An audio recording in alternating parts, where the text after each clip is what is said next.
رمضان علم ہے، رمضان علم ہے، رمضان علم ہے، رمضان علم ہے، رمضان علم ہے۔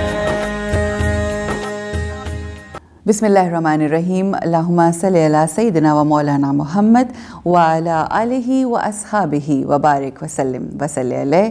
رب اشرح لی صدری ویسر لی امری واحلل عقدۃ من لسانی یفقہوا قولی۔ خواتین و حضرات، آپ سب لوگوں کو رمضان کی خصوصی ٹرانسمیشن رمضان علم ہے میں آپ کو خوش آمدید کہتے ہیں، یقین کے ساتھ کہ آپ لوگ بالکل ٹھیک ٹھاک ہوں گے، روزوں کو خوب انجوائے کر رہے ہوں گے اور جو برکات ہیں، رحمتیں ہیں، ان سے مستفید ہو رہے ہوں گے، فائدہ اٹھا رہے ہوں گے۔ یہ مہینہ ہی ایسا ہے کہ جس میں ہر انسان کی کوشش ہوتی ہے کہ زیادہ سے زیادہ فائدے اٹھائے جا سکیں، رحمتوں سے برکتوں کو سمیٹ کے اپنی زندگی میں شامل کیا جائے اور بہترین زندگی گزاری جائے۔ ٹرانسمیشن کا باقاعدہ آغاز کرتے ہیں۔ ہمارے ساتھ ثنا خان ہیں، ہمارے ساتھ تلاوت کلام پاک آپ کے سامنے پیش کرنے کے لیے میں دعوت دوں گی قاری رفیع الدین سیالوی صاحب کو۔ رمضان علم ہے، رمضان علم ہے۔ اعوذ باللہ من الشیطان الرجیم،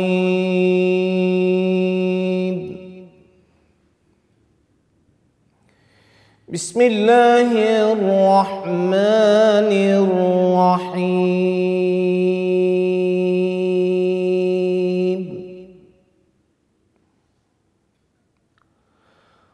هو اللہ الذی لا الہ الا هو عالم الغیب والشہادہ،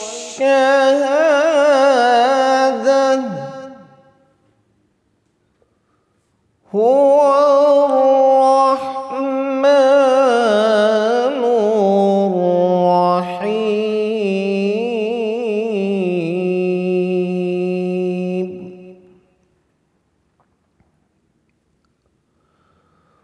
هو اللہ الذی لا الہ الا هو الملک القدوس السلام،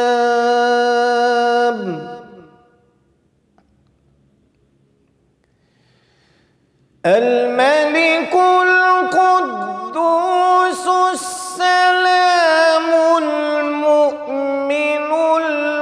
المهيمن العزيز الجبار المتكبر، سبحان اللہ عما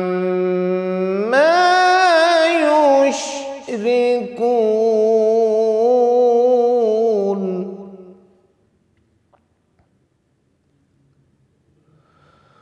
هو اللہ الخالق البارئ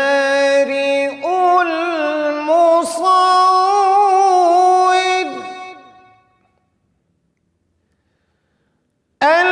المصور له الأسماء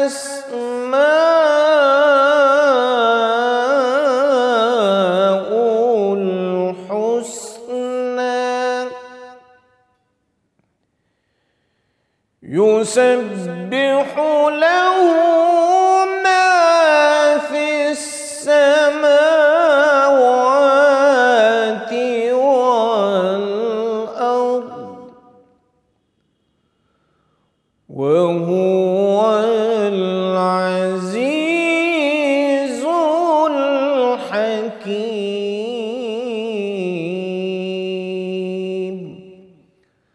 صدق اللہ العظیم۔ رمضان علم ہے، رمضان علم ہے۔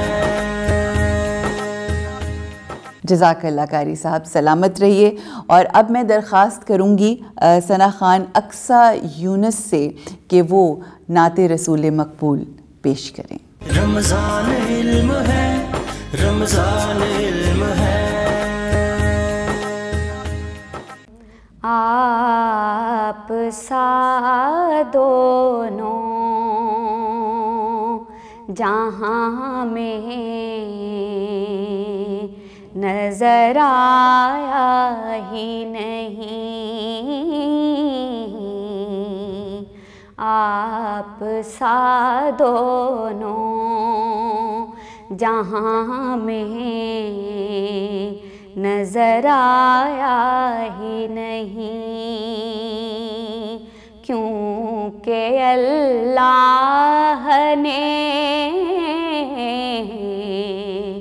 کیونکہ اللہ نے کوئی اور بنایا ہی نہیں، آپ سا دونوں جہاں میں نظر آیا ہی نہیں، آپ نے جب سے نوازا ہے یا رسول اللہ،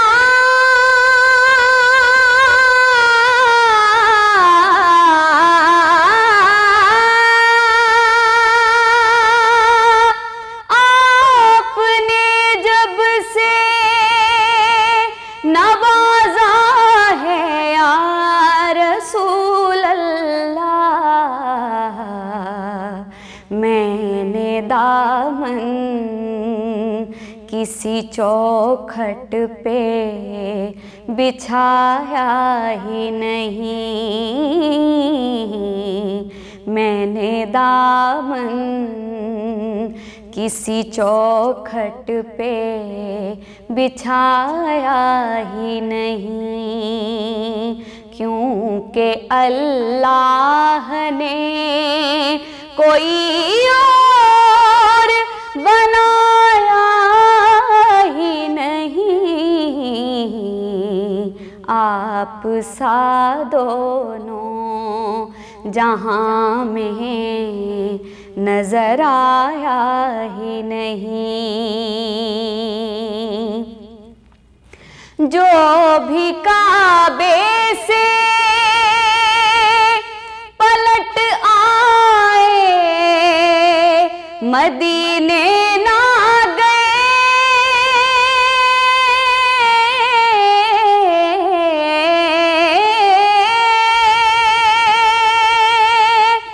جو بھی کعبے سے پلٹ آئے مدینے نہ گئے، یہ سمجھ لو انہیں آقا نے بلایا ہی نہیں، یہ سمجھ لو انہیں آقا نے بلایا ہی نہیں، کیونکہ اللہ نے کوئی اور بنایا ہی نہیں، آپ سا دونوں جہاں میں نظر آیا ہی نہیں، بس یہی نعت تو شہزاد کا سرمایہ ہے،